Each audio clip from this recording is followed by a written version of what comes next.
Hey, I'm back on the vlog kick. I've been doing this in a while. Probably like 6 months or so. But I bought a car, another car, and I'm gonna go and pick it up and show it to you guys. Here she is. 325 CI E46. Got a really bad misfire right now. Got the service engine light. It wasn't on a second ago, it just came on. I think what's happened is the back pressure is like building, and then after the back pressure builds, like the cat is just like one solid hunk inside, and it's almost like cylinder 7, where it's just like rattling around like one big fucking brick inside the cat. So I don't know. We're gonna try to change the cat at some point, but not today. Today I'm gonna do the springs in the back, I think. So first things first, I'm gonna put some air in this freaking front tire before I try to pull it up on the side of my house. Look at that, freaking flat. That one's got a slow leak. Rears are new. Yeah, pretty nice. Pretty nice car. I just tried to put air in the tire, and the tire's debeaded, so that kind of sucks, but whatever. I gotta admit, I've been kind of a bitch with like delaying this project, just because I've never done it before. I've never done like any suspension kind of work or anything. This is gonna be the first time. So actually, let me show you what I got. I got these Swift 180. These are 18 kilogram springs. They're gonna go in the back. Wait till you see the ones that are in there now. I got a wrench just in case I need to adjust the perches. These are supposed to be the bottom pieces, but we'll see if they fit in the top, if they need to go in the top or not, if there's even, you know, pads on the top. My friend let me borrow his impact gun, so thanks Jay for letting me borrow your impactor. I have some other parts here, intake parts, oil filters, spark plugs, gas cap, that kind of stuff. Maybe I'll put the gas cap in today. I know the old one's pretty shitty. I don't know, little stuff, make it run nicer. It's gonna need a new cat. It's really running bad. I think I might have mentioned that, but let's get this project rolling a little bit. Like layering up right now, because although it's like beautiful and sunny outside, you know, it might seem warmer than it really is. I'll show you what the actual temperature is. It is, I don't know if you guys can see that, 34, but it's windy as shit, so it feels more like 30 or 28. I'm also going to go ahead and apologize in advance for any kind of wind or anything that you'll experience in this video, because I don't have a great microphone or anything on this camera, and it is kind of windy outside, so it might be pretty shitty, so sorry. I don't know how well you guys can see that. That's my spring. It's completely sandwiched. Maybe if I just put this down real quick, take a rubber mount. I've never even tried to touch this thing. Oh yeah. Look at that. We got pieces, guys. Pieces of springs. PC Racing right here. This is what you could expect after a couple of years of regular. I don't know if these are 6 kilogram or what, but I don't know. Yep. I'm lucky I still have my perch. I'm lucky this didn't fall out. I'd be screwed. But look at that. Look at that marring. That's from the spring. Basically ruined these, but I'm going to continue to use them because they still have the silicone risers and everything. The edge looks completely junk. Look at that. Oh man, I might have to like cut that with a, see that lip? See how it like pressed down? I might have to cut that off with a Dremel or something. But these might just go back in easy. So I'm gonna hammer on this thing while doing it. 18 millimeter. I already sprayed it with penetrating oil. So we'll see. Man, these sockets don't want to go on. There we go.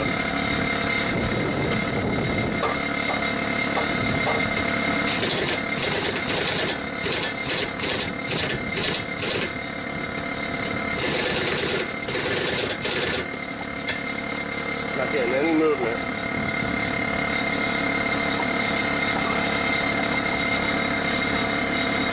Turn up to 3.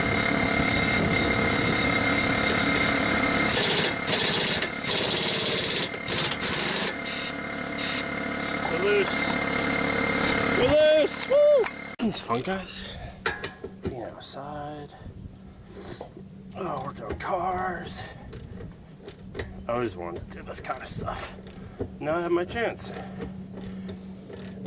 Buy a project car like this one. It needs tons of work, but hopefully it'll be worth it in the long run. Keep working at it.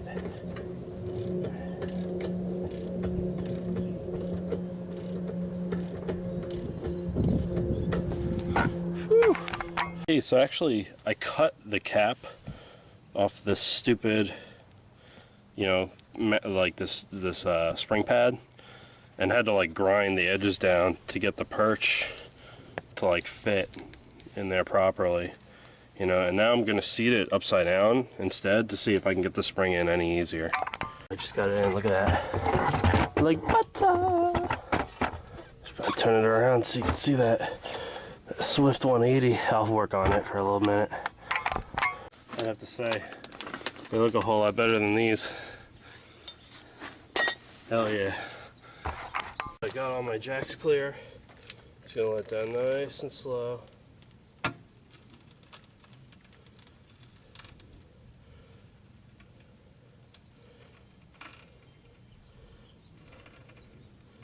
Usually about now I'd hear springs clanking and clinging, compressing, doing all kinds of weird stuff.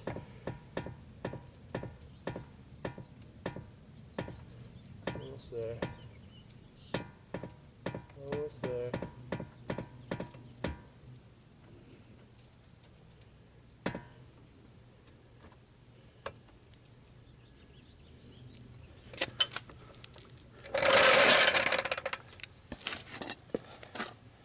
Alright, cool. Alright, number 2, here we go. We're getting there, man. We're doing a pretty good job. So I'm basically doing some supporting the brace for the control arm. Can't really see what I'm doing from this angle. There we go. Basically that knuckle that's right there. You just want to brace that.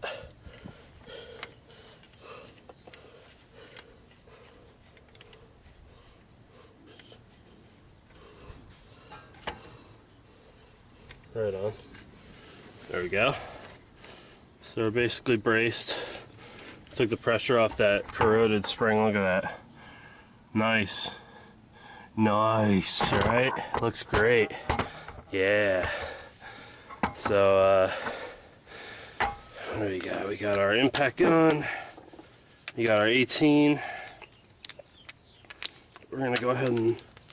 Actually, I didn't penetrate oil that bolt, so I'll be back with you. So this is basically where we're working right here. Make sure it was on reverse.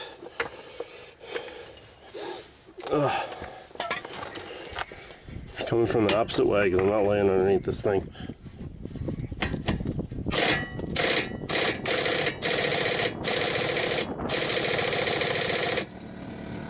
Woo! Not coming off yet. Alright.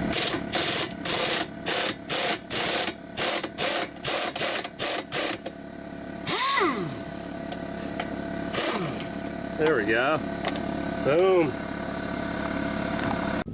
Alright, now we're just gonna loosen our jack. Let the control arm kind of fall.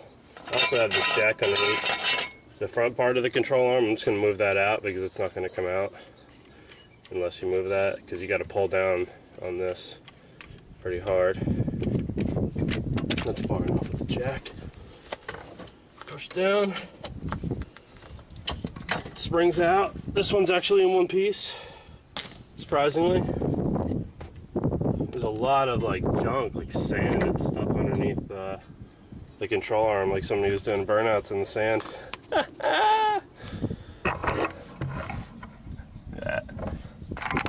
One question a lot of you guys might have is like, are there any bolts that hold the perches to the control arm? I bought the car from a friend. I mean, I didn't get any bolts or anything that hold the perches down. I don't see how a spring or a washer would even hold it, because there's no like inner like flat piece to like hold a bolt and a nut down. So basically they should just kind of slide into place. You know, like you have this this upper like rubber mount, kind of like this bottom one, and it should just go right on. There's kind of like a nipple on it, and I said nipple, and yeah, basically you just kind of force down on this as much as possible. Watch all your lines for your brakes and everything. You don't want to break any of those. So, all right, so now that our spring is in, we just want to raise the jack underneath the control arm. And you can see it's kind of like lining your control arm up with your strut. You can take your bolt, feed it to the back side of the strut. Yeah, see if it lines up. You know, if it does, then you're good to go. You can impact her on in, but I don't think I'm quite lined up properly. Now I gotta come up. Alright, let me finagle with this. It's also important to take your time with these kinds of projects. You know, if like the bolt to your strut feels like it's hard throwing it at first, you know, take it easy. I kind of moved the jack to support this knuckle instead, to kind of give it a straighter line. It seemed like it was like maybe this strut's arms bent, or maybe the bottom control arms bent or something. I just thought I'd take my time and use a ratchet first to get it most of the way in. And now that I'm most of the way in, I'll just go and impact it, you know, the rest of the way, because it doesn't feel like it's hard threaded now. Turn it up a little bit too, because it's kind of low. On one.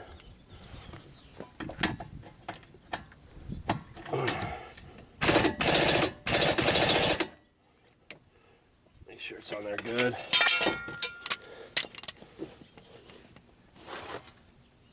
We got a nice stiff ride now. 18 kilograms in the back. Right on.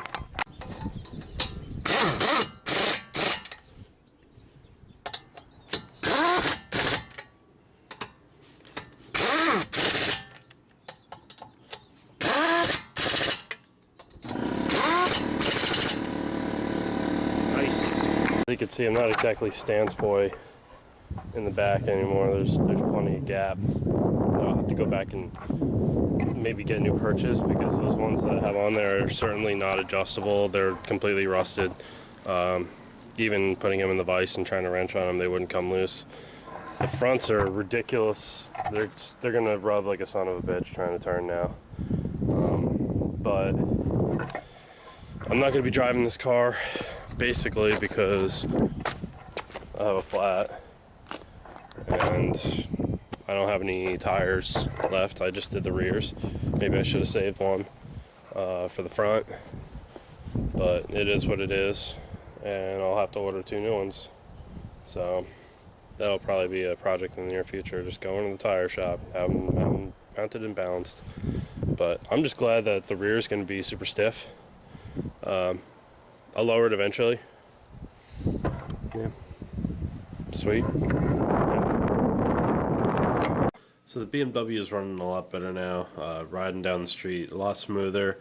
I hit a few bumps. It was nice and smooth, and didn't really give too much. Those springs are pretty stiff. I also put a new gas cap on. I didn't have a chance to put my new intake boots on. I have some other things I need to do with the car. It needs a new catalytic converter. Needs probably a new diverter valve, whatever it is, ECR or whatever they call it in the Beamers, for the tank vent, and that's about it. I mean, it rolls down the street. I had a I might have mentioned earlier, I did have a flat, so I didn't really get to take it for a nice long ride. I just was able to drive it up to my storage facility basically and park it, but that's basically it. So if you like this video, please like, comment, subscribe. It's late in the evening right now. I'm just kind of trying to unwind. So I don't know, if you like this video, please like, comment, subscribe, and tune in for more. There's gonna be more with the E46. All right, night.